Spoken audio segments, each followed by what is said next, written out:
أعوذ بالله من الشيطان الرجيم بسم الله الرحمن الرحيم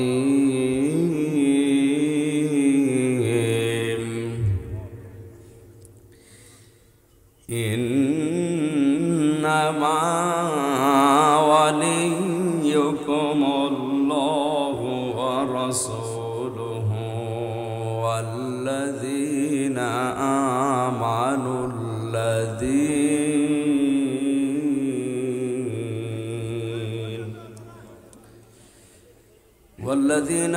آمنوا الذين يقيمون الصلاة ويؤتون الزكاة وهم راكعون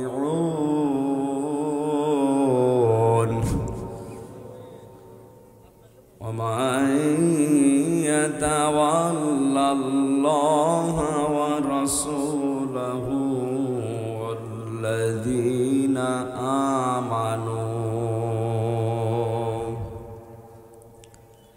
والذين آمنوا فإن حزب الله هم الغالبون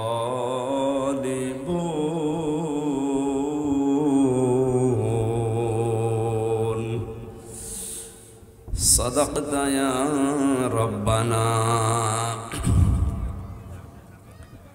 عن عباس رضي الله تعالى عنه قال قال النبي صلى الله عليه وسلم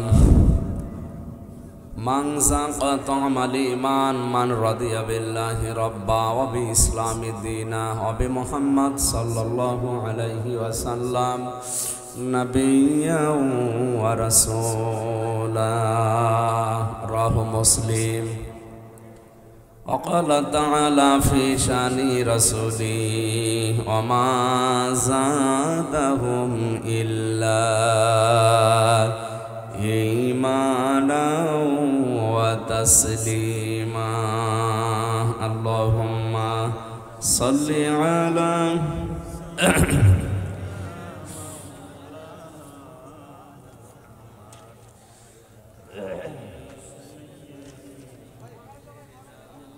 ইসলামী সমাজ কল্যাণ পরিষদের উদ্যোগে দারিয়ার দিঘি দক্ষিণ পাড়া খনিয়া পালং রাম ও কক্সবাজার কর্তৃক আয়োজিত তাফসিরুল কোরআন মাহফিলের স্বনামধন্য সভাপতি জনাব মাওলানা মহিবুল্লাহ আতালাল্লাহু উমরাহু ওয়া বারাকাল্লাহু ফি হায়াতিহি। মাহফিলের প্রধান অতিথি শাইখুল মাশায়েখ কক্সবাজার 3 আসনের সম্মানিত এমপি আলহাজ সাইমন সরওয়ার কমল। আলোচনা রাখলেন মাওলানা হোসাইন আহমেদ মাহফুজ, হাফেজ মাওলানা ফরিদুল আলম, মাওলানা আবদুল্লাহ আল মামুন। আলেমদের কথাগুলো মেনে চলার তৌফিক আল্লাহ যেন আমাদের দান করেন, সকলে বলছি আমিন। মঞ্চে বসা সম্মানিত ব্যক্তিবর্গ, সামনে বসা মুসলমান ভাইরা, পর্দার আড়ালের সম্মানিতা মা এবং বোনেরা, প্রাণপ্রিয় কক্সবাজারবাসী, এরশাদ হচ্ছে তোমাদের বন্ধু হবে অবশ্যই আল্লাহ, তার রাসূল এবং দুনিয়ায় যারা ঈমানদার তারা। ঈমানদার কারা তাদের বর্ণনাতে দিকে আল্লাহ এখানে 3টা গুণাগুণ দিয়েছেন। যারা নামাজ কায়েম করে, সম্পদ থাকলে যাকাত দেয়, আর রুকুকারীদের সাথে রুকু করে। অমাইয়াতাওয়াল্লাল্লাহা ওয়া রাসূলাহু, কোন মানুষ যদি এই বক্তব্য শোনার পরে মুখ ফিরিয়ে চলে যায়, সে যেন জেনে রাখে আমি আল্লাহ, আমার রাসূল এবং ঈমানদার যারা, এদের দল অবশ্যই দুনিয়ায় গালেব হবে। জোরে বলেন সুবহানাল্লাহ। আয়াতের বাংলা অর্থ আমরা এটা পেলাম। এবার দেখি আয়াতের ব্যাখ্যায় কি আছে। ইন্নামা ওয়ালিয়ুকুমুল্লাহু ওয়া রাসূলুহু, আল্লাহ বর্ণনা দেওয়ার শুরুতে ইন্না লাগিয়েছেন। একটা কথাকে 100 বার বললে যে গুরুত্ব হয়, ওইটাকে আল্লাহ একবারে বলার জন্য ইন্না আন্না এগুলো ব্যবহার করেন। তাকিদ সূচক শব্দ এরকম 13টা আছে আরবি গ্রামারে। কোন সেন্টেন্সের আগে আল্লাহ একটা লাগিয়ে দিলে অর্থ হয় খুবই গুরুত্বপূর্ণ বিষয় বোঝানোর জন্য। বাবা মাঠে যাচ্ছে, ছেলেকে বলছে দেখো খাবার নিয়ে যে দুপুর বেলায়। সারাদিন পরিশ্রম করে এসে দেখে ও খাবার তো নিয়ে যায়নি, মার্বেল খেলছে। কি খেলছে? মার্বেল বলছেন না, এই গলি। বাবা ডাক দিয়ে বলবে বেটা তোরে আমি 100 বার বললাম, তারপরও কথা শুনলি না। কয়বার বলেছি? 100 বার। একবার। কয়বার? বাবার ওই একবারের কথা 100 বারের গুরুত্ব ছিল, কারণ দুপুর বেলা কাজ ছেড়ে আসলে কাজের ক্ষতি হবে। ছেলে যেহেতু ফেরি আছে এই জন্য ওর এই কথা জানিয়েছে। আল্লাহ রাব্বুল আলামিন 100 বার বলতে পারতেন তোমাদের বন্ধু আমি আল্লাহ, রাসূল, ঈমানদারেরা 100 বার রিপিট করলে কেমন হয়ে যায়। আল্লাহ রাব্বুল আলামিন ওইটা বোঝাতে একবারেই শব্দের শুরুতে ইন্না লাগিয়ে দিয়েছেন। এখানে কাদাননি যে তোমার বন্ধু হে মুহাম্মদ, না, ওয়ালিয়ুকুম তোমাদের বন্ধু। এই তোমাদের বলতে এই পৃথিবীতে কারা 7.5 কোটি মানুষ এখন আমরা আছি, সবাইকে আল্লাহ উদ্দেশ্য করেনি। আল্লাহ রাব্বুল আলামিন শুধুমাত্র উদ্দেশ্য করেছেন এর আগে যেহেতু অ্যাড্রেস করা আছে ঈমানদারদের, এর রুকু শুরু হয়েছে ঈমানদারদের নিয়ে। এই জন্য আল্লাহ ঈমানদারকে বলছেন তোমাদের বন্ধু আমি আল্লাহ। আমি আল্লাহ যদি কারো বন্ধু হয়ে যাই, আল্লাহু ওয়ালিয়ুল্লাযীনা আমানু ইখরিজুহুম মিনাজ যুলুমাতি ইলান নূর। আমি আল্লাহ যদি কারো বন্ধু হই, আমার প্রতি তার একটা দায়িত্ব আছে, তাকে অন্ধকারের পথগুলো থেকে আলোর দিকে আমি আল্লাহ বের করে নিয়ে আসি।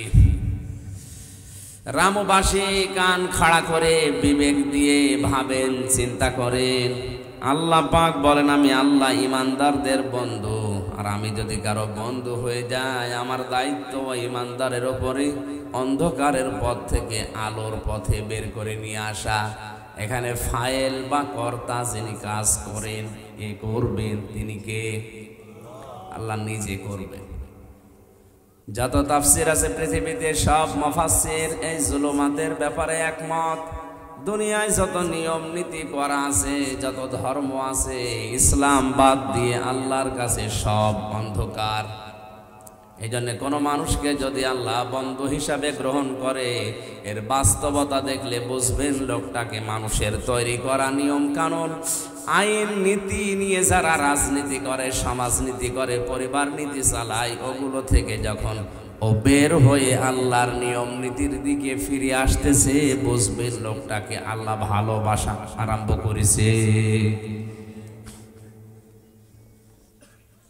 সূরা আলে ইমরানের 185 নম্বর আয়াতের ব্যাখ্যা আল্লাহ দিয়েছেন, ফামান যুহজিহা আনিন নারি ওয়া উদখিলাল জান্নাতা ফাকাদ ফাজ ওমাল হায়াতুদ দুনিয়া ইল্লা মাতাউল গুরুর। কোন মানুষকে আমি আল্লাহ বাঁচিয়ে দিলাম, তার মানে কাউকে যদি জাহান্নামের কাজগুলো আস্তে আস্তে ছেড়ে দিয়ে জান্নাতের কাজে আস্তে আস্তে আগিয়ে দেয়, বুঝবেন আমি ওই লোকটার জীবন সফল করে দিয়েছি। আমার এই 33 বছর বয়স, এই বয়স পর্যন্ত আমি যত ভালো কাজ করেছি আমার দৃষ্টিতে, কোরআনের দৃষ্টিতে, আমার বিবেকের দৃষ্টিতে যত ভালো ভালো কাজ আমি করেছি, নামাজ পড়া, রোজা রাখা, মানুষকে সাদকা করা, যত ভালো কাজ করেছি এটা কবুল হয়েছে কিনা জানার একটা পদ্ধতি আছে। কয়টা? এই কথা বুঝতেছেন? আমার জীবনের এই ভালো কাজগুলো আসলে আল্লাহর দরবারে কবুল হয়েছে কিনা জানার পদ্ধতি বললাম কয়টা? হ্যাঁ, একটা। 4টা বলছে কি? এ পদ্ধতির ভেতরে আল্লাহর কোরআনে কারীম জানিয়েছে, তুমি যদি মানুষের সাথে হাসি মুখে কথা বলো, ভালো ব্যবহার করো, যদি তোমার এই আচরণটা শুরু হয়, মানব সমাজে বুঝবে তোমার জীবনের ইবাদত কবুল হয়ে গেছে।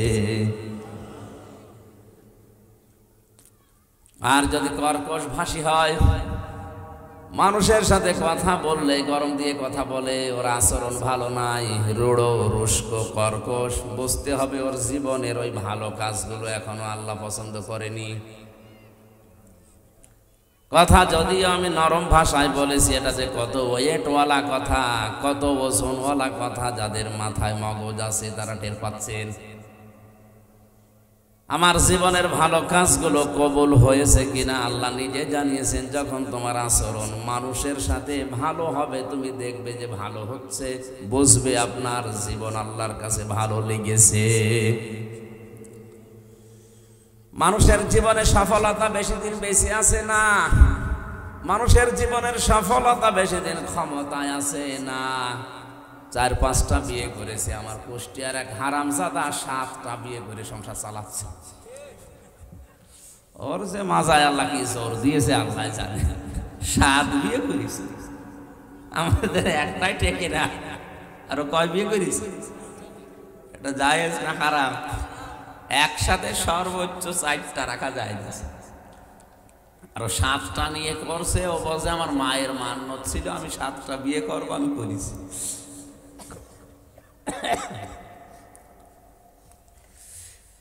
বেশি বিবাহ করা এটা সফলতা না। কোরআনে কারীমের আয়াত কত নম্বর বলেছিলাম? সূরা আলে ইমরানের 185 নম্বর আয়াতে আল্লাহ জানিয়েছেন, কুল্লু নাফসিন যায়িকাতুল মাউত ওয়া ইন্নামা তুওয়াফাউনা উজুরাকুম ইয়াউমাল কিয়ামাহ ফামান যুহজিহা আনিন নার ওয়া উদখিলাল জান্নাতা ফাকাদ ফাজ। সবাইকেই মরা লাগবে, মরণের পরে তার উজরত, তার পারিশ্রমিক, তার পাওনা আমি প্রত্যেককেই পুরাপুরি করে দিয়ে দেব। ওই লোকটার জীবন তো সফল, যাকে আল্লাহ জাহান্নামের কাছ থেকে আস্তে আস্তে সরিয়ে জান্নাতের দিকে এগিয়ে দিচ্ছে, এই লোকটার জীবন সফল। আল্লাহ ভালোবাসলে, বন্ধু হিসাবে গ্রহণ করলে প্রথম কাজ কি তার? দুনিয়ায় নিয়ম নীতি যে আছে মানুষের বানানো, এগুলো আল্লাহর ভাষায় যেহেতু অন্ধকার, এই অন্ধকার থেকে তাকে আস্তে আস্তে বের করে নিয়ে আলো মানে ইসলাম, আলো মানে আল্লাহর পাঠানো কোরআন, এই কোরআনের দিকে এগিয়ে যাকে দেয়, বুঝবেন আল্লাহ তাকে বন্ধু হিসাবে গ্রহণ করেছেন। আমি একটা হাদিস পড়েছিলাম, আল কাসিব হাবিবুল্লাহ, যারা কাজ করে খায় এরা আল্লাহর বন্ধু। কোরআনে কারিমে এই আয়াত অনুযায়ী আল্লাহ জানিয়েছেন, আমি আল্লাহ নিজে তাদের বন্ধু হয়ে যাই যে মানুষগুলো আমি আল্লাহর প্রতি প্রথমে ঈমান আনে। আমার ঈমান আনার আবার পদ্ধতি 4টা। এখন এই আওয়াজ বন্ধ হলো না কি? এই লোকটা কি আনকালচার লোক নাকি বুঝি না। বললাম তো এই মাইকটা কেটে দেন। হ্যাঁ, কি বলেন আপনি? কোন ভাষায় কথা বলেন? কি হারিয়াফ হারিয়াফ করে কিছু বুঝি না।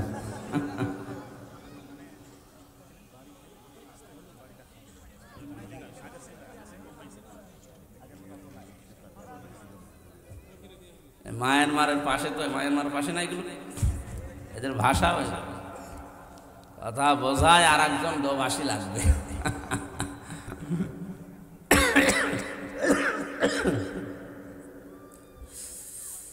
কক্সবাজারবাসী,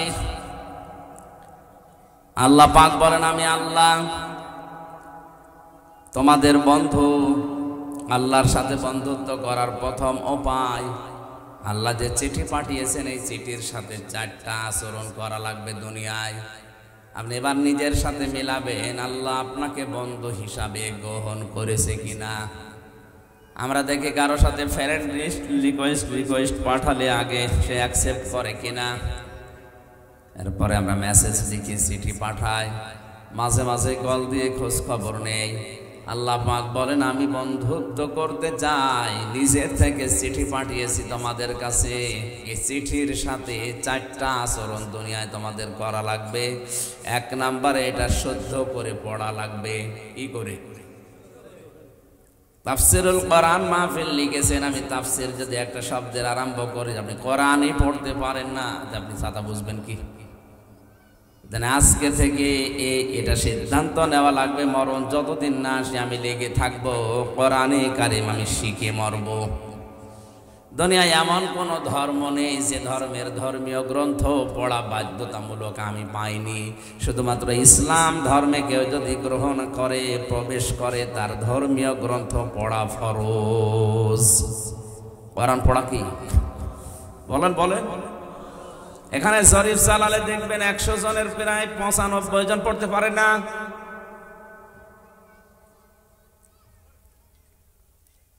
নারী হোক পুরুষ হোক যেই হোক না কেন, আপনাকে কোরআনের জ্ঞান অর্জন করাই লাগবে। এটা নামাজ পড়ার মতো, রোজা রাখার মতো, মাস্ট বি, ফরজ। এটা কি? এ ফরজ দায়িত্বই যদি আপনার জীবনে না থাকে, সামনে যে দিন আসতেছে, শিক্ষা ব্যবস্থা নিয়ে যে ষড়যন্ত্র বিশ্বের মুসলিম দেশগুলোতে আরম্ভ হয়েছে, তার কিছু নজির আপনি পেয়েছেন অলরেডি। আগামী 10 বছরের ভেতরে আপনার ছেলে আল্লাহর পরিবর্তে কি বলে ডাকবে আপনি নিজেও টের পাচ্ছেন না। সুতরাং এখনো যদি পরবর্তী ভবিষ্যৎ প্রজন্মকে আপনি অন্তত রেখে যেতে চান জায়গা মতো, সর্বপ্রথম তাকে কোরআনের শিক্ষা দেওয়া বাধ্যতামূলক করেন। ওরে হাফেজ বানানো লাগবে ফরজ না, ওরে মাওলানা মুফতি বানানো লাগবে ফরজ না। যতটুকু কোরআনে কারিম জানলে, ইসলাম জানলে দুনিয়ায় চলা যায়, এতটুকু তাকে শেখাতেই হবে। এই জন্য আহ্বান জানাচ্ছি, এলাকায় যদি মাদ্রাসা ওই রকম না থাকে, আশপাশে তৈরি করেন। টাকা পয়সা আপনি কি করবেন 50 বছর পরে? এগুলো তো রেখেই চলে যাওয়া লাগবে। এমন এমন কাজে রাখা দরকার, অন্তত 100 বছর পরেও যেন আপনার কবরে আল্লাহ শান্তি দিতেই থাকেন।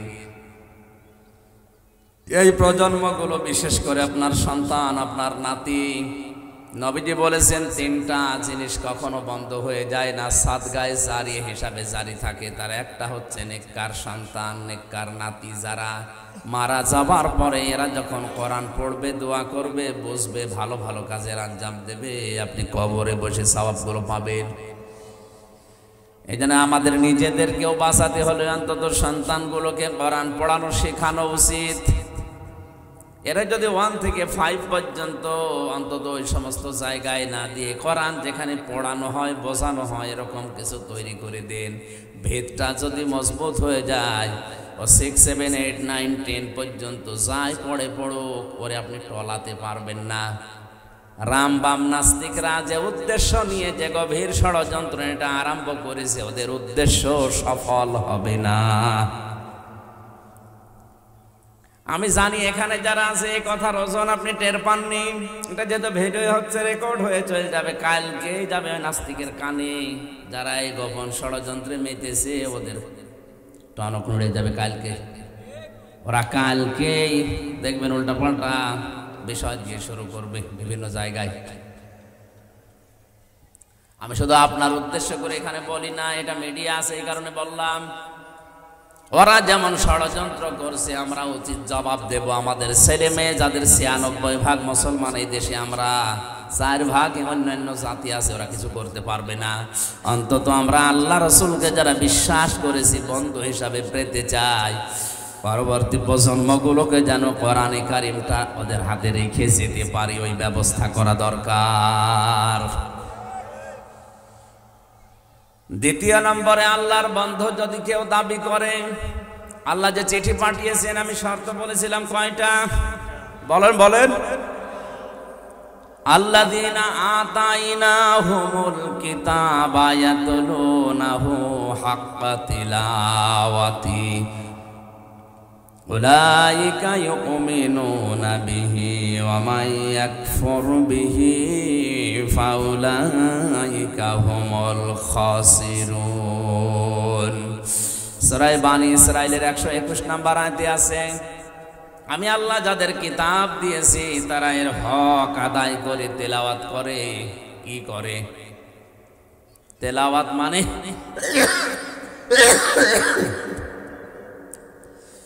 তেলাওয়াত আর পড়া এক না। গরু তেলাওয়াত করে রাতের বেলা। কোন সময়?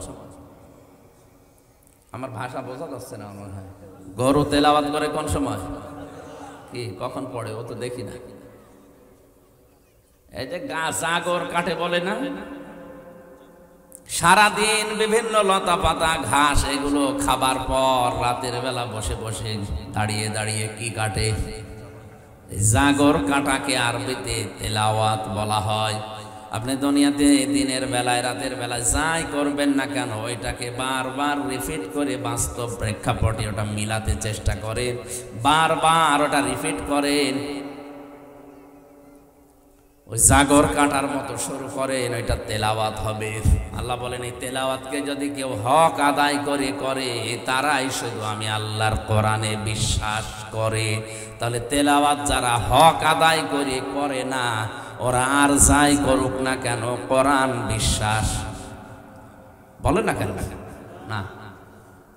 আল্লাযীনা আতাইনাহুমুল কিতাবা ইয়াতলুনাহু হাক্কা তিলাওয়াতি, আমি যাদেরকে কিতাব দিয়েছি তারা এই কিতাব হক আদায় করে তেলাওয়াত করে।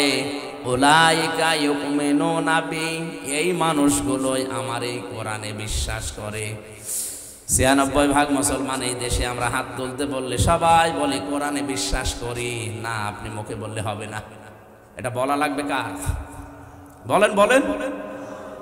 আল্লাহ বলেন এরাই কোরআনে বিশ্বাস করে যারা হক আদায় করে তেলাওয়াত করে, জাগর কাটে। হক আদায় করার 4টা আমি পেয়েছি তাফসিরের ভেতরে অর্থ। 1 নম্বরে কেউ যদি হক আদায় করতে চায় কোরআনের, তাকে পড়তেই হবে, মাস্ট বি। অন্তত এখন থেকে মরণ পর্যন্ত প্রতিদিন মেয়েদের শুধু ওই 3 দিন 7 দিন 10 দিন যে ছুটি থাকে, ওই ছুটি বাদ দিয়ে একটা দিনও যেন কোরআনের 3টা আয়াত 5টা আয়াত 10টা আয়াত পড়তে আমরা ভুলে না যাই। কি কথা বলেন না কেন? দুনিয়ার কোনো বই পড়লে, কোনো কিতাব পড়লেই সওয়াব হবে আমি পাইনি, কিন্তু কোরআনে কারিমের ব্যাপারে আছে, কেউ যদি বুঝে পড়ুক না বুঝে পড়ুক, তেলাওয়াত করলে প্রতি অক্ষরে 10টা করে নেকি হবে। এখন টাকার কদর আছে, এই জন্য টাকা আমাদের কাছে খুব দরকার। মরণের পরে এই টাকা না, মরণের পরে কদর থাকবে নেকির। কিসের কথা বলা লাগবে? ইয়াউমা ইয়াফিরুল মারউ মিন আখিহি ওয়া উম্মিহি ওয়া আবিহি ওয়া সাহিবাতিহি ওয়া বানিহি লিকুল্লি ইমরিইম মিনহুম ইয়াউমা ইযিন শাআনুন ইউগনি। সূরা আবাসার ভেতরে আল্লাহ জানিয়েছেন কিয়ামত যেদিন কায়েম হবে, মানুষ পালাতে থাকবে আপনজনদের কাছ থেকে। দুনিয়ায় বিপদে পড়লে মানুষের মনে হয় আপনজনের কথা, আর মরণের পরে মানুষ যখন কঠিন বিপদে পড়বে, ফাকাইফা তাত্তাকুনা ইন কাফারতুম ইয়াউমা ইয়াজআলুল ওয়ালদানা শিবা। সূরা মুজাম্মিলের ভেতরে আছে, আল্লাহ পাক বলেন কিয়ামতে এত জালজালা, এত কঠিন অবস্থা তৈরি করব, যুবক মানুষ বুড়ো হয়ে যাবে। কি হয়ে যাবে? এই কঠিন অবস্থায় মানুষ আগে পালাতে থাকবে তার আপনজন দেখলেই। কারণ দুনিয়ার এই বিচার ব্যবস্থা আর আল্লাহর বিচার পুরাটা আলাদা। দুনিয়ার আদালতে আগে মানুষ আপনজন খোঁজে, এই কথা বলা লাগবে। আর মরণের পরে আল্লাহর যে বিচার ব্যবস্থা, এখানে মানুষ আগে আপনজন না, আপনজন দেখলেই পালাবে। শুধু পালাবে না, ফাইদা নফিখা ফিস সূরি ফালা আনসাবা বাইনাহুম ইয়াউমাইযি ওয়ালা ইয়াতাসাআলুন। যারা আরবি গ্রামার বোঝে, নসব আনসাব দিয়েছেন আল্লাহ। যত রকমের সম্পর্ক আছে দুনিয়াতে, শ্বশুরের দিক থেকে, বাবার দিক থেকে, মায়ের দিক থেকে, নিজের স্ত্রীর দিক থেকে যত রকমের সম্পর্ক আছে সব সম্পর্ক সিংহায় ফুৎকার দেওয়ার পরে কাট হয়ে যাবে। মানুষ আগেই মনে করবো ওই যে আমার চাচা আসতেছে আগে পালাবে, ওই যে আমার বাবা আসতেছে আগে পালাবে। তাফসিরে খাসের মুফাসসির লিখেছেন এমনও হবে অবস্থা মানুষ নিজের মায়ের পা ধরে 500 বছর পড়ে থাকবে। কত বছর? 500 বছর পরে ওর মুখের উপরে লাথি দিয়ে বলবে দুনিয়া আমার বিয়েই হয়নি, তোরে পাবো কোথায়? এখানে এফেররো শব্দের ব্যাখ্যা আছে, মাজা তুলে দৌড় দেওয়ার নাম এফেররো। এই যে বাঘ দেখলে সাপ দেখলে মানুষ যেভাবে দৌড়ায়, এফেররো শব্দের শাব্দিক অর্থ এইটা। কিয়ামতের ময়দানে মানুষ ঠিক আপনজন দেখলে এইভাবে দৌড়াবে। শুধু দৌড়াবে তা না, এখানে মায়ের কথা, বাবার কথা, স্ত্রীর কথা, সন্তানের কথা, বন্ধুর কথা, নেতার কথা, এরপরে দুনিয়ার মানুষের কথা। 7 প্রকার মানুষের নাম আছে আয়াতগুলোতে। বাংলার মুসলমানেরা যদি বিবেক থাকে আপনি দেখেন এই 7 প্রকার মানুষের কাছে আমরা আগে যাই, অথচ এরাই আগে পালাবে। সবচাইতে আপন যাদেরকে আমরা মনে করি বিশেষ করে মা। কে? আরো বলেন। এ মা বলবে তুই চলে যা, একটা নেকি হাফ নেকি দেওয়ার আমার সম্ভব না, আমারই কি হবে আমি এখনো জানি না। এই জন্য নেকি কি দরকার এটা এখন টের পাওয়া যাচ্ছে না, চোখ বন্ধ হলে টের পাওয়া যাবে। সময় যেহেতু আছে, চোখ বন্ধ করার আগে কোরআনে কারিম পড়ে আপনি নেকিটা কামাই করে নিন। মান ক্বারাআল কোরআন হারফান ফালাহু 10 হাসানাত। কোন মানুষ যদি কোরআনের একটা অক্ষর পড়ে কমপক্ষে আল্লাহ খুশি হয়ে 10টা নেকি লিখে দেয়। অন্যান্য হাদিসে আছে আল্লাহ যদি ওকে বেশি লিখে দিতে চায় কত দেবেন বিগয়রি হিসাব, এটা আল্লাহ ছাড়া কেউ জানে না।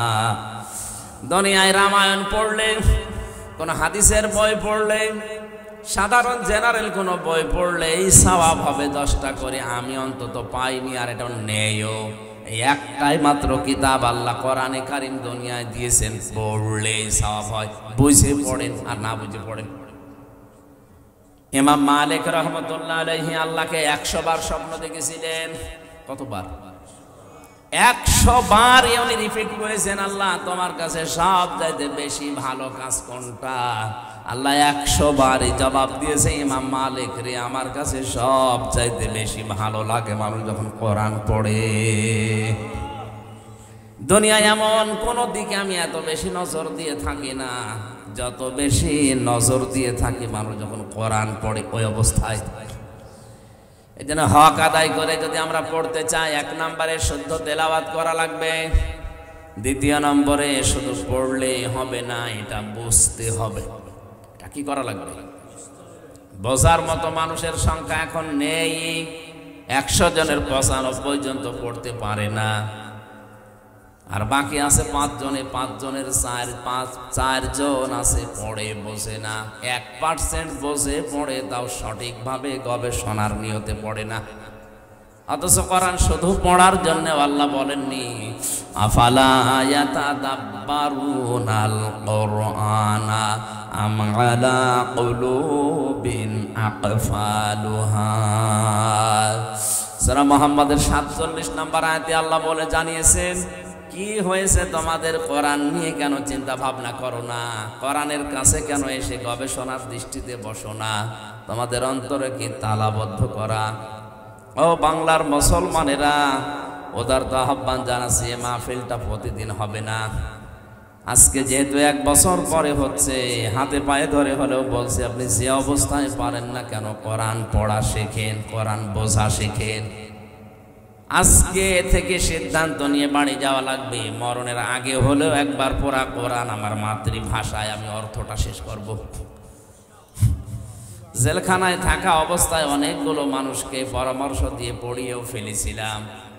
তারপরেও যেহেতু আমরা একটা রেস্ট্রিকশনে ছিলাম, আটকা জায়গায় থাকতাম, কিছু কিছু মানুষ রিস্ক নিয়ে আসতো। যতটুকু তাদের পেরেছি বলেছি এটা শেষ করেন।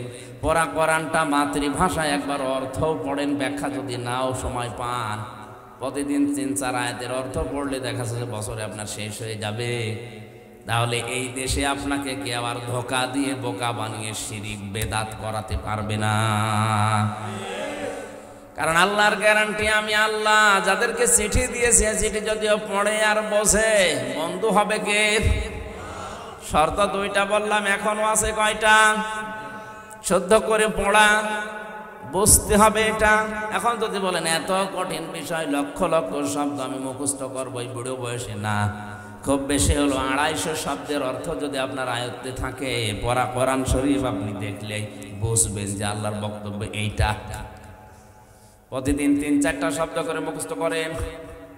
ইন্না মানে কি, আন্না মানে কি, কান্না মানে কি, এরকম শব্দগুলো খুব বেশি না, 250-র মতো আছে। একটু নিয়ত করে শুরু করেন। এখন যদি মনে করেন সময় নেই, প্রতিদিনে 24 ঘন্টার 5 মিনিট সময় বের করেন, 5টা শব্দ মুখস্থ করব। আপনি তাহলে তালবে এলেম হয়ে যাবেন। এখন তো আমার 60 বছর বয়স, আমার তালবে এলেম। হ্যাঁ, আপনি তালবে এলেম, এলেম তলবকারী। এই অবস্থায় যদি মরণের আগে আপনি শিখতে শিখতেই মারা যান, শেখা যদি নাও হয়, তারপরও আপনি কিয়ামতের দিন তালবে এলেম হয়ে উঠবেন, যাদের কোনো বিচারও হবে না, হিসাবও হবে না।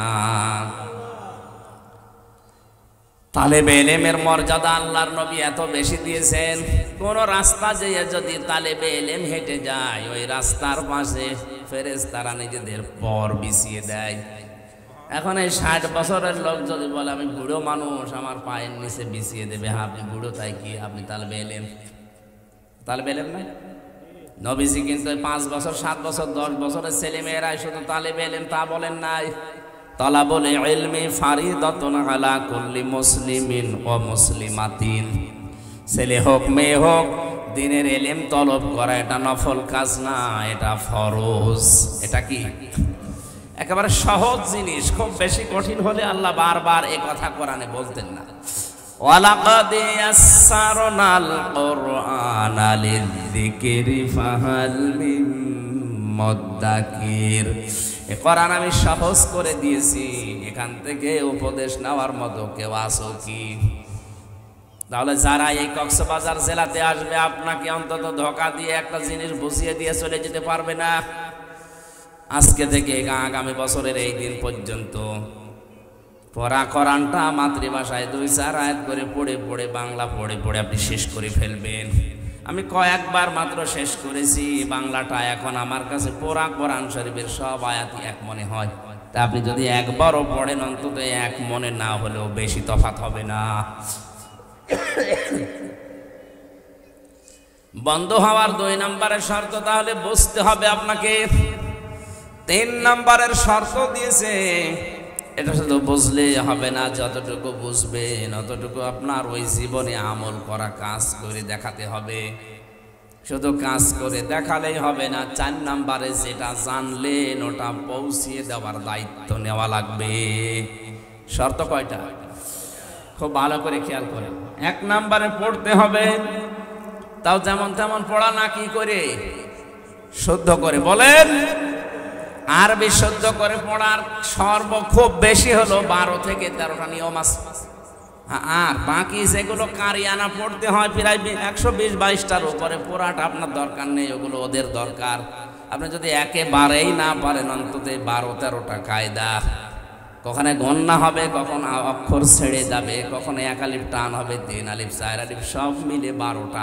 এই 12টা কায়দা না 1 মাস লাগবে যদি আয়ত্ত করতে পারেন।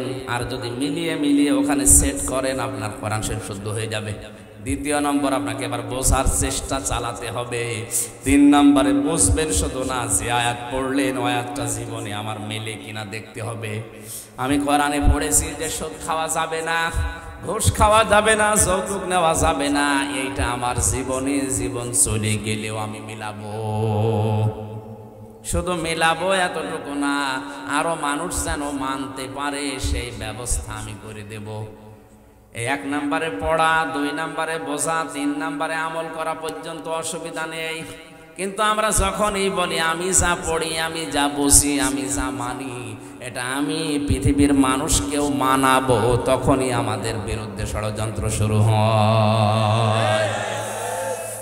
আমি যতদিন কোরআন পড়েছিলাম, মাদ্রাসা লাইনে যতদিন কোরআন পড়েছিলাম, বুঝেছিলাম, কোনো অসুবিধা আমার হয়নি। বিশ্ববিদ্যালয়ে যাবার পরে যখন কোরআন আমি প্রচার আরম্ভ করেছি, যে আমি যতটুকু জানি আমি এইটাও প্রচার করব, কারণ এটা আমার নির্দেশ। বাল্লিগু আন্নি ওয়ালাউ আয়া, বাল্লিগ না, বাল্লিগু বহু বছর। আল্লাহর নবী বলেন তোমরা সবাই মিলে প্রচার করো। আমি আল্লাহর নবীর পক্ষ থেকে যদি একটা আয়াতও তোমার জানা থাকে, ওইটাও প্রচার করে দাও। এটা ফরজ না নফল? এই দায়িত্ব পালন করতে গিয়ে যখন ফরজ মনে করে যতটুকু জানি প্রচার করি, মানুষদেরকে অন্ধকার থেকে আলোর দিকে নিয়ে আসার জন্য চেষ্টা চালায়, শয়তান তো বসে নেই, ওর দোসররাও বসে নেই, ওরা তখন ষড়যন্ত্র আরম্ভ করে। এটা এখন করছে শুধু তা না, আগেও করেছে। বিশ্বনবী যতদিন কোরআনে কারিম পেয়েছিলেন, পড়েছিলেন, বুঝেছিলেন, আমল করেছিলেন, অসুবিধা নেই। যখন বলেছিলেন না আমি এটা মানুষকে মানাবো, আমি এটা মানুষকে মানিয়ে পরিবার পরিবেশ ঠিক করে দেব, তখনই তার ঝামেলা আরম্ভ হয়েছে, না হয়নি? আল্লাহর পক্ষ থেকে আমরা 4টা শর্ত পেয়েছি। কেউ যদি কোরআন বিশ্বাস করিয়ে কথা বলে, শুধু মুখ দিয়ে বলাই না, বাস্তবে ট্রেনিং, বাস্তবে প্রতিফলন করার পদ্ধতি 4টা। যারা করে এই বাংলাদেশে শুধু তারাই কোরআন বিশ্বাস করে। এবারে সহজ কথা যদি কেউ না বোঝার ভান করে থাকেন, হাত তোলেন দেখি, তোলেন, যে আমি এখনো কোরআন হক আদায় করে পড়ার কি নিয়ম আমি জানি না। এই 4টা নিয়ম আমি যে একেবারে খোলাখুলি বললাম সহজ ভাষায়, বুঝেছে? তাহলে বাংলাদেশে কোরআন সবাই বিশ্বাস করে না? এই 4টা শর্ত আপনি মানবেন, তারপর শুদ্ধ করে পড়বেন, বুঝবেন, নিজে ওর উপরে আমল করবেন, কাজ করে দেখাবেন। 4 নাম্বার, এটা প্রচার করবেন মানুষের কাছে, মানুষ যেন মানে, সেই ব্যবস্থা করার চেষ্টা করবেন। এই 4টা যারা করে, উলাইকা ইউমিনুনা বি, এরাই কোরআন বিশ্বাস করে। ওমা ইয়াকফুর বিহি, যারা এগুলো করে না, ফাউলাইকা হুমুল খাসিরুন, ওরা কোরআন বিশ্বাসও করে না, ওরা ক্ষতিগ্রস্ত। জোরে বলেন নাউজুবিল্লাহ। এর তাই সহজ ভাষা, সহজ পদ্ধতি আমার আর জানা নেই। এরপরও যদি কেউ না আগান, এদিকে আর কি বলবো, আমার কিছু বলার আছে? আমি তো আর দারোগা পুলিশ হয়ে আসিনি যে পিটিয়ে মানুষ হেদায়েত করে। কলিল হাক্কু মির রাব্বিকুম ফামান শাআ ফালিউমিন ওয়া মান শাআ ফালিয়াকফুর। হে নবী, আপনি হক কথাগুলো সঠিকভাবে তুলে ধরে, যার ইচ্ছা হয় সে কবুল করবে, যার ইচ্ছা হয় সে কুফরি করবে। আমার দায়িত্ব ছিল পৌঁছিয়ে দেওয়া, আমি পৌঁছিয়ে দেওয়ার দায়িত্ব পালন করলাম, এখন বাকিটা আপনার। দ্বিতীয় নম্বর, কেউ যদি রাসূলকে বন্ধু হিসাবে গ্রহণ করতে চায়, 4 দফা কর্মসূচি তার হাতে নেওয়া লাগবে। কয়টা? বলেন বলেন। কোরআনে আল্লাহ একটা 4 জায়গায় দিয়েছেন। সূরা বাকারার 129 নম্বর আয়াত, সূরা বাকারার 151 নম্বর আয়াত, সূরা আলে ইমরানের 164 নম্বর আয়াত, সূরা জুমার 2 নম্বর আয়াতে 4টা আয়াতের কথা একই। কেউ যদি রাসূলকে বন্ধু হিসাবে পেতে চায়, তার 4টা দফা কর্মসূচি নেওয়া লাগবে। ওয়াল্লাযী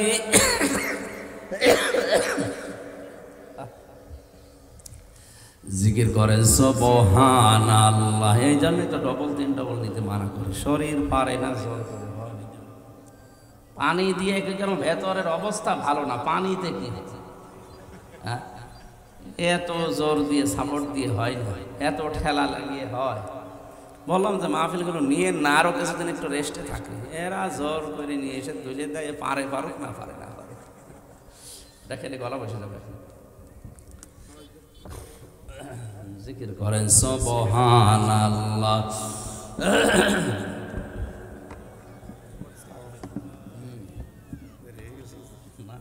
আপনারা ব্যস্ত মানুষ, আলহামদুলিল্লাহ বলেন সুবহানাল্লাহ। এটা কি কবরস্থান নাকি? আল্লাহর নাম ধরে বলেন সুবহানাল্লাহ, আলহামদুলিল্লাহ,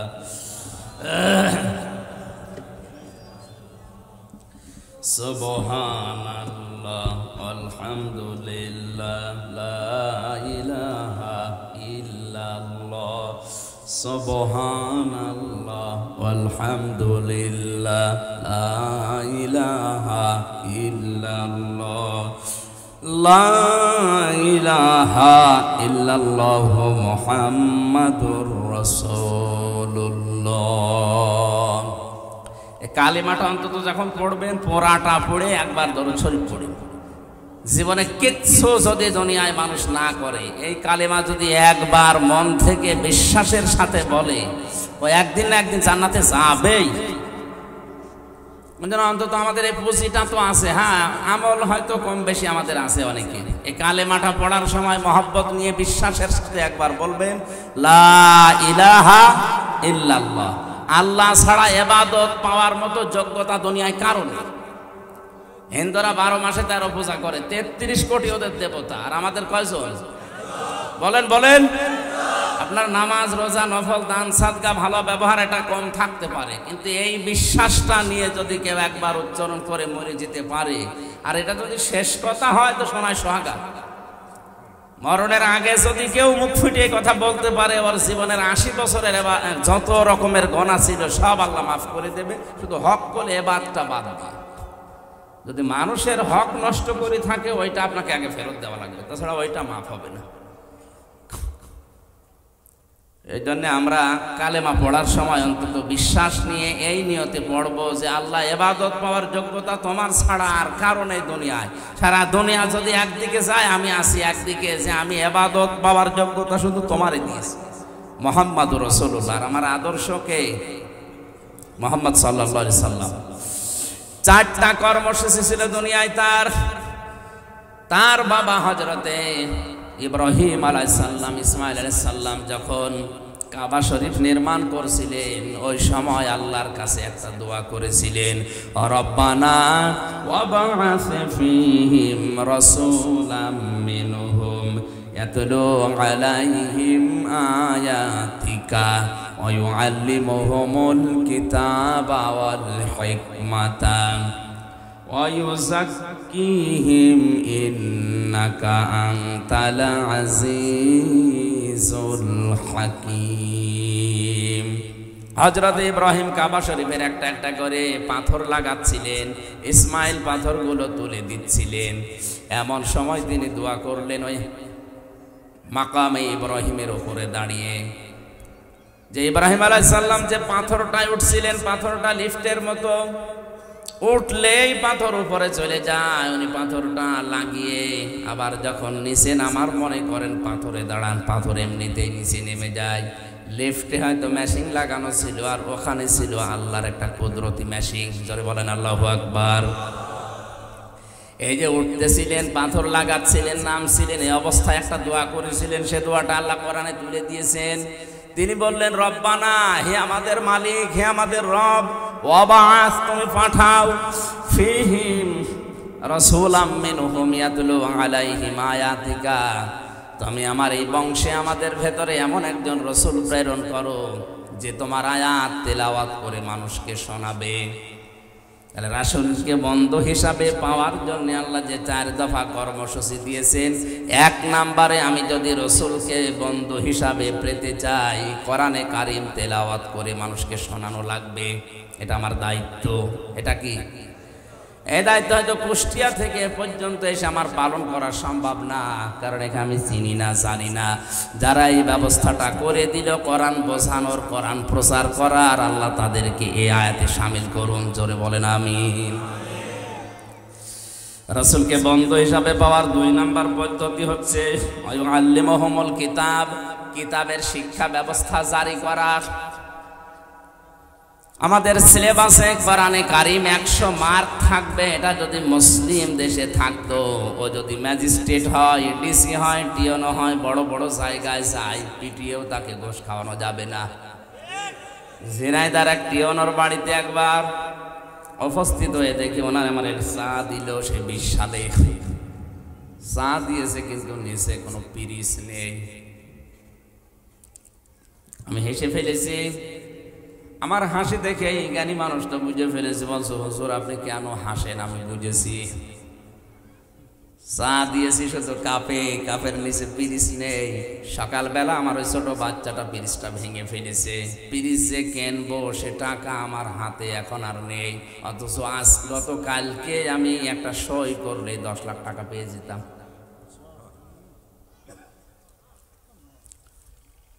আমি ছোটবেলায় কোরআনে কারিম পড়েছিলাম এবং বুঝেছিলাম, এতটুকু আমি জানতাম যে ঘুষ খাওয়া জায়েজ নেই। আমার এই ছোট্ট জীবনে আমি অন্তত এই পথে পা বাড়াইনি। আল্লাহ এই কারণেই মনে হয় আমার পরিবারটা এখনো শান্ত রেখেছেন। পরিবার আসলে শান্ত।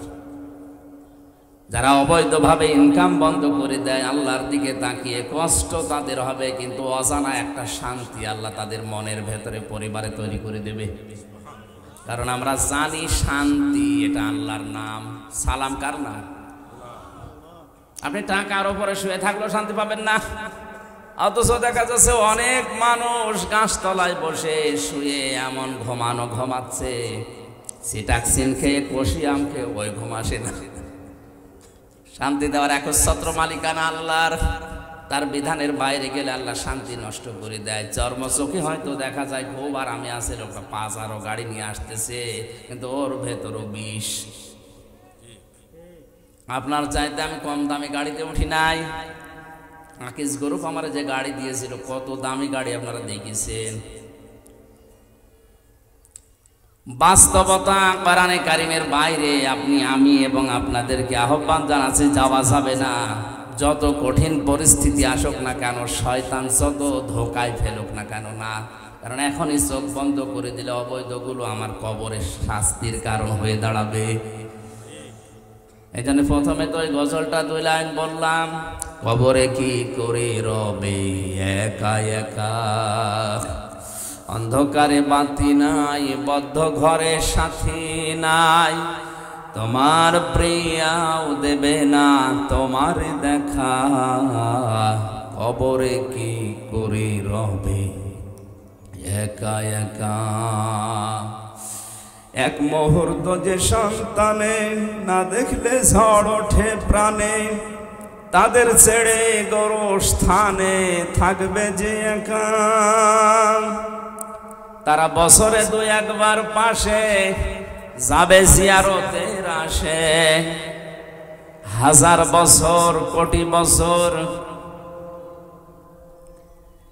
নির্ঘুম নিঝুমে থাকবে একলা, কবরে কি করে রবে একা একা। হয়তো যাদের জন্য বিশাল সম্পদের পাহাড় আমি অবৈধ বৈধ সব মিলিয়ে তৈরি করে গেলাম, বছরে তারা 1 বার 2 বার 2 ঈদে হয়তো কবরের পাশে একটু দাঁড়িয়ে সূরা ফাতিহা ইখলাস পড়ে চলে আসবে। এরপরে তাদের মনেও থাকবে না, মনে থাকলেও তারা সময় বের করতে পারবে না। আমার পেছনে আমার বাবার চাইতে আমার দাদা শ্রম অনেক বেশি দিয়েছে। 3 বছর আমি জেলখানায় ছিলাম। এই জেলে থাকা অবস্থায় আমার দাদা মারা গিয়েছিল, আমি জানতাম না। 7 দিন পরে কারারক্ষী এসে বাড়ি থেকে খবর পেয়েছিল, বলছে আপনার দাদা মারা গেছে। 3 বছর পরে বের হয়ে শুধু ওই যে বের হওয়ার পরের দিন 5-7 মিনিটের জন্য দাদার কবরের পাশে দাঁড়িয়ে দোয়া করেছি, এই শেষ। এর ভেতরে যে প্রায় 28-29 দিন হয়ে গেল, সময়ও পাই না, ও কথা মনেও থাকে না। বাস্তবই এটা। টিওনো সাহেবকে বললাম, আপনি এই অবস্থা করলেন, গতকালকে একটা সই করে দিলে যদি 10 লাখ টাকা পেতেন, এরকম কাপ পিরিচ তো আপনি 1000 কিনতে পারতেন। ছোটবেলায় উনি যে সুদের আয়াত পড়েছিলেন ওইটা ওই পর্যন্ত ওনার মনে আছে, যে ঘুষের আয়াত পড়েছিলেন ওই পর্যন্ত ওনার মনে আছে। এই জন্য কিতাবের শিক্ষা ব্যবস্থা যদি জারি করা যায়, যদি চালু করা যায়, প্রাথমিক অবস্থায় এটা যদি ঢোকানো যায়, ও বড় হয়ে যত বড় জায়গায় যাক না কেন, আল্লাহর কসম ও ঘুষ খাবে না। আর এই সমস্ত মানুষ যদি ঘুষ থেকে ফিরে আসতে পারে, যদি ফিরে থাকে, 1734 জন মানুষ আছে এই দেশের দায়িত্বে, মাত্র কয়জন? 1734 জন। এই মানুষগুলো যদি হযরতে ওমরের মতো সিদ্ধান্ত নিয়ে ঘুষ নামক এই বিষ থেকে ফিরে থাকতে পারে, বাংলাদেশ আল্লাহ জান্নাত হয়ে যাবে। মসজিদের ইমাম সাহেব যদি বলে আমি ঘুষ খাই না, আমি ভালো মানুষ, তো ওরে ঘুষ দেবে কে? ওর কাছে ঘুষ নিয়ে যাবে কেউ? টিএনও সাহেব, ওসি সাহেব, ডিসি সাহেব, এসপি সাহেব যদি এমপি সাহেব বলে আমি ঘুষ খাই না, ওটা আল্লাহর ওলি। ওটা কি? তো ওই জায়গায় আল্লাহর ওলি বা টিকে থাকার জন্য যেটা দরকার সেটা কিতাবের শিক্ষা। কোন কিতাব বলেন তো? এটা হযরত ওমরের মতো টপ টেররকে যদি জিরো থেকে হিরো বানাতে পারে, তা আমি হামজাকে জিরো থেকে হিরো বানানোর ক্ষমতা এখন আর নেই? অবশ্যই আছে। রসুলকে আমরা বন্ধু হিসাবে যদি পেতে চাই, অবশ্যই কোরআনের শিক্ষা ব্যবস্থা পরিবার থেকে আমাদের সিলেবাস পর্যন্ত জারি করা লাগবে। এতটুকু শেষ করেননি আল্লাহ। আল্লাহ বলেন আর হেকমত শিক্ষা দেওয়া লাগবে মানুষদেরকে, ওই জাকিহিম পবিত্র করা লাগবে কোরআনের মাধ্যমে। 3 নম্বরে তোমাদের বন্ধু হবে ইমানদাররা। ইমানদারকে আল্লাহ বন্ধু হিসাবে গ্রহণ করার জন্য আদেশ দিয়ে শেষ করেননি। 3টা গুণ যাদের ভেতরে আছে তারা ইমানদার। 1 নম্বরে যারা দুনিয়ায় নামাজ কায়েম করে, 2 নম্বরে সম্পদ থাকলে যাকাত দেয়, 3 নম্বরে যারা রুকুকারীদের সাথে রুকু করে, তার মানে জামাতে হাজির হয়ে যারা নামাজ পড়ে। এই 3টা গুণ যাদের ভেতরে আছে এরা ইমানদার। এদের সাথে বন্ধুত্ব করার নির্দেশ কার?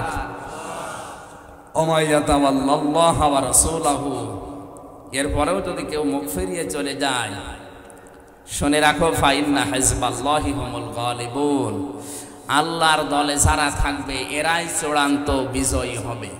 আল্লাহ আমাদেরকে এই বিজয়ের মালা দুনিয়া আখিরাতে পড়ার তৌফিক দিন। আমার আসরের নামাজের সময় সমাগত, আর সময় নেই।